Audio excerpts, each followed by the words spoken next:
For many people, the name Quincy Jones is synonymous with music hard hitters. He was a legend in the industry, but if people knew the wild details of his rise to fame, they might not look at him the same.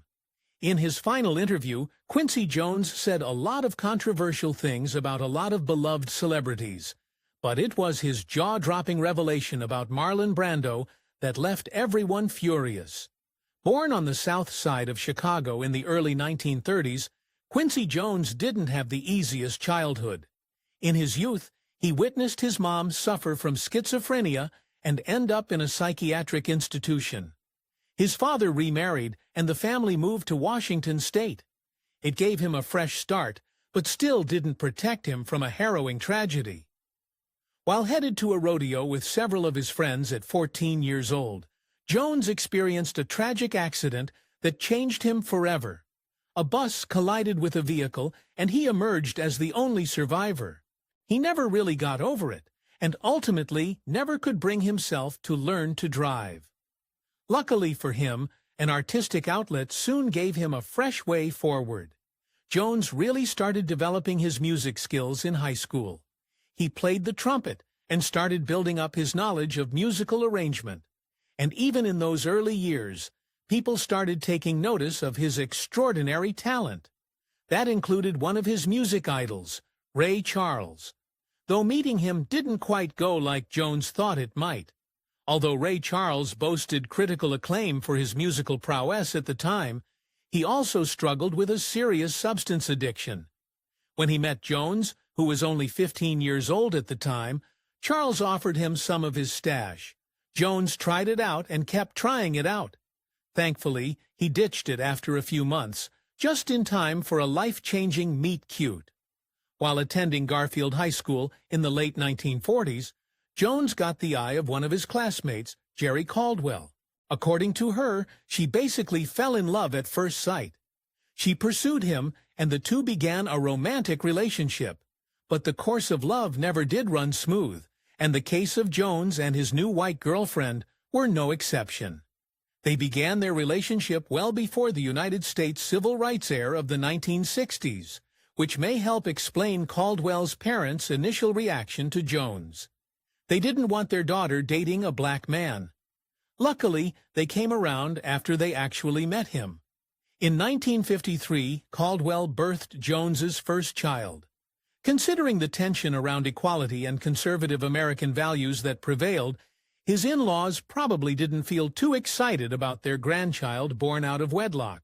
But Jones had bigger fish to fry, and he didn't mind leaving his new family behind to do it. Jones actually missed the birth of his firstborn, which added even more tension to the already strained relationship with Caldwell. Instead of staying home with his pregnant wife, he went on a tour with a jazz band musician in Europe. And though he didn't earn any brownie points at home, it turned out to be just the right move for his career. The mid to late 1950s saw Jones's status as the musicians slowly start to rise. He continued to play trumpet, but began to get more recognition as a music director.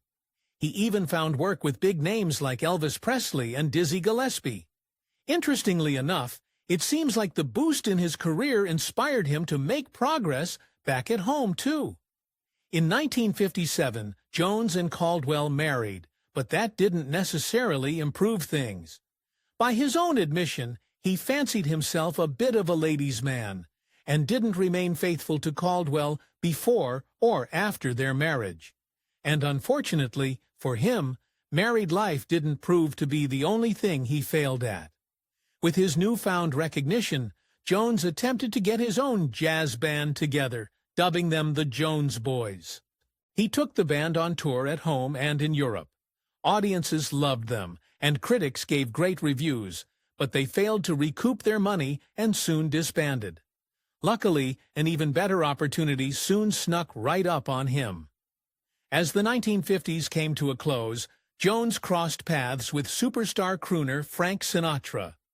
Though it took a few years for them to actually work together, Jones' work on Sinatra's second album put him into an entirely new realm of success, though Sinatra did something for him that no one else would. The civil rights movement picked up steam in the 1960s, but even with the race relations starting to prove change in the U.S., the music business proved a difficult space to break through as a black musician. By Jones's own account, Sinatra made the difference for him, getting him into all the right rooms, and once he got in, he became unstoppable. In 1961, Jones became the very first black American president of Mercury Records. With the backing of celebrities like Sinatra and years of experience and acclaim under his belt, he wielded the opportunity into a life-changing era, and even more star-studded opportunities soon came knocking. Jones first worked as a film composer on the 1964 film The Palm Broker. After that, though he became seemingly unstoppable in the role, going on to compose music for successful films, including In Cold Blood and In the Heat of the Night. By all accounts, he'd solidified his position as a music great, but back at home, things looked a lot more bleak. In 1963, Jones welcomed his second baby girl, but not with his actual wife, instead with a dancer named Carol Reynolds. Because of all this, Caldwell and Jones finally divorced in 1966, after almost a decade of marriage. Many years later, Jones acknowledged how great a woman she'd been to him, even while he never truly remained faithful to her. In that very same year, Jones had a baby with the sweetest model, Ulla Anderson. Jones met Anderson in early 1966, and once the court finalized his divorce, he married her the very next year.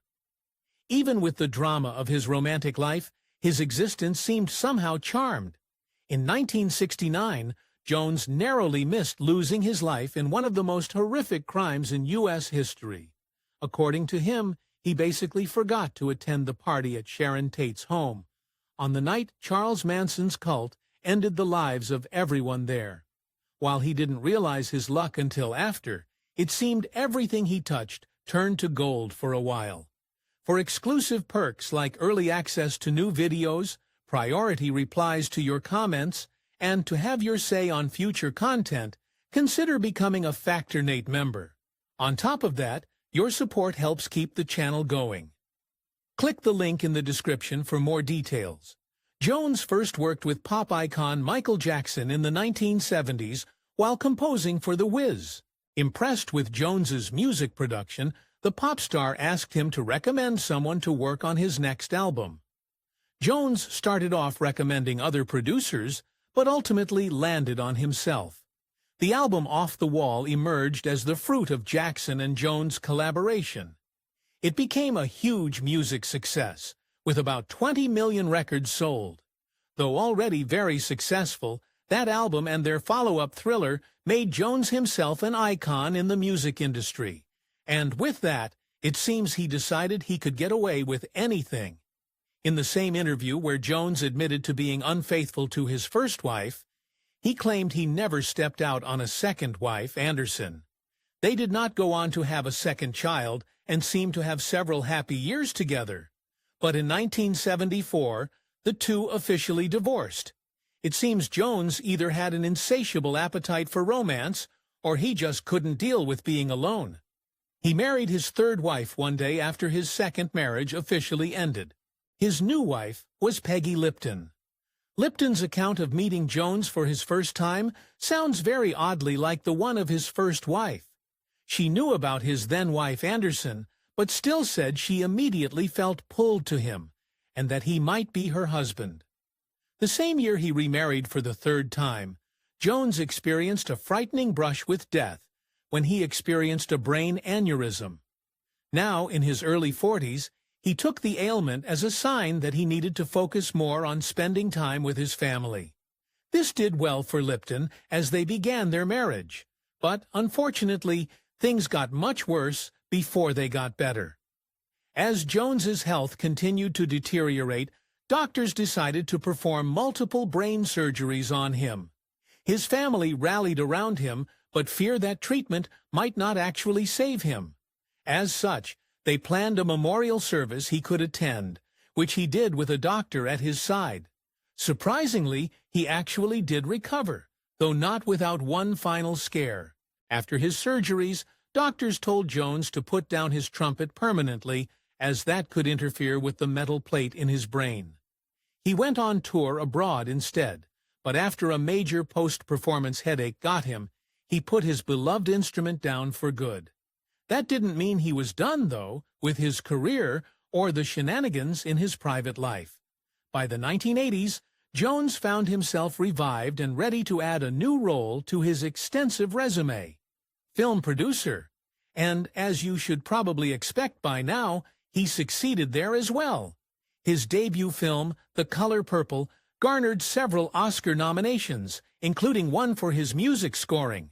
But he didn't just make the movie, he made certified superstars. Through casting them for leading roles in The Color Purple, many people credit Jones with launching the careers of now household names in Hollywood, Oprah Winfrey and Whoopi Goldberg. The film truly changed the trajectory of their careers, but in an unexpected twist of fate, the film also threatened Jones' health. In a very rare moment of weakness, Jones later admitted to struggling with his mental health after completing production on his first film as a producer. According to him, he just took on too much and nearly crumbled under the stress of bringing the final product to audiences. He persevered, though, somehow still moving from achievement to achievement. In a move that still stands as one of the greatest moments in American music, Jones produced a star-studded record for charity. The result? A song titled "We Are the World," featuring huge names like Michael Jackson and Cyndi Lauper. This song remains an anthem of hope, with film, music, and even charitable giving conquered. Jones seemed to turn to one final frontier. Jones made his way into television after a significant merger with Time Warner in 1990, which opened the door to a new phase in his already illustrious career. The collaboration was a game-changer, allowing him to expand his influence beyond music and delve into the world of television production. Among the many successful projects that emerged from this deal, one of the most recognizable and impact was the creation of the wildly popular television show, The Fresh Prince of Bel-Air. Premiering in September 1990, The Fresh Prince of Bel-Air quickly became a cultural phenomenon, blending humor with heartfelt storytelling. The show was starring young Will Smith, who was transitioning from his career as a rapper into acting. Smith played a fictionalized version of himself, a street-smart teenager from West Philadelphia sent to live with his wealthy relatives in an affluent neighborhood of Bel-Air. Jones served as an executive producer on the show, and his vision was instrumental in its success. Recognizing Smith's charisma and potential, Jones took a chance on casting the relatively inexperienced performer in the lead role. It was a gamble that paid off tremendously, not only launching Smith into superstardom, but also cementing the show as a beloved classic. The Fresh Prince of Bel-Air ran for 6 seasons and became a defining piece of 90s pop culture. Remembered for its witty dialogue, iconic theme song, and unforgettable moments that range from laugh-out-loud comedy to deeply emotional scenes.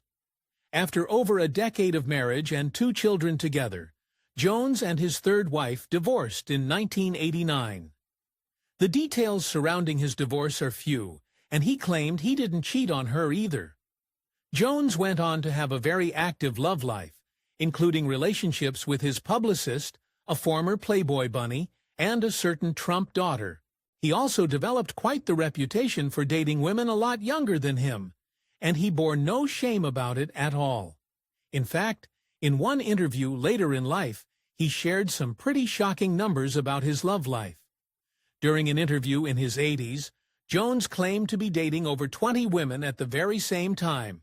Even more, he claimed his girlfriends lived all over the world. One notable rapper did have very strong opinions that seemed to dictate a pretty questionable preference. In 1993, Quincy Jones faced public criticism from rapper Tupac Shakur, who called out the predominantly white ethnicity of Jones's romantic partners.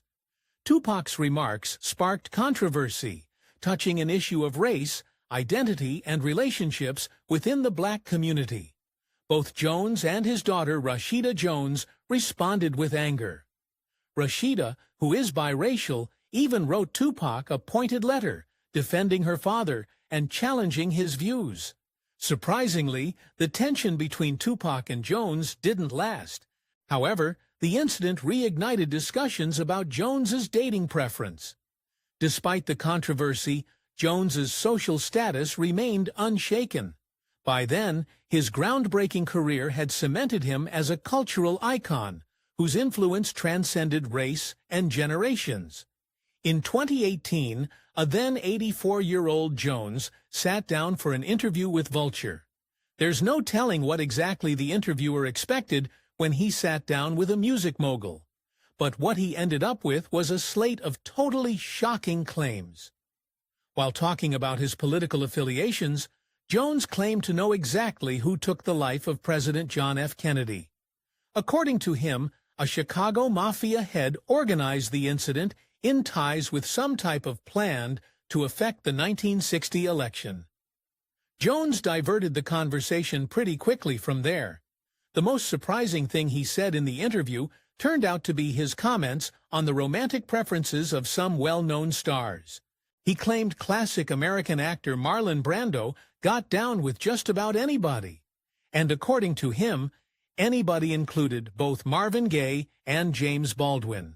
As you can imagine, the interview didn't go over well. After the interview went live, Jones's daughter apprehended him to discuss his comments. As a result, he posted an official apology on Twitter shortly after. Very notably, though, he didn't actually say that anything he said in the interview wasn't true. Luckily for him, though, he recovered well, and perhaps with good reason. On November 3, 2024, the news came as a shock. Quincy Jones had passed at home. Even though he was in his early 90s, it seemed his fans still didn't see it coming, with many taking to social media to celebrate his life and mourn the loss. After Quincy Jones' passing, tributes poured in from celebrities and industry professionals, honoring his profound impact on their lives and the entertainment world. Across social media, musicians, actors, and fans shared stories of Jones's generosity, wisdom, and unparalleled ability to inspire greatness. While Jones may be gone, his spirit and legacy will continue to shape the world of entertainment for generations to come. If you enjoyed this fact in a video, give it a thumbs up and subscribe for more incredible stories. Want to see who we cover next? Join our membership program through the link in the description for exclusive perks. Your support means everything to us. Thanks for watching, and we'll see you in the next one.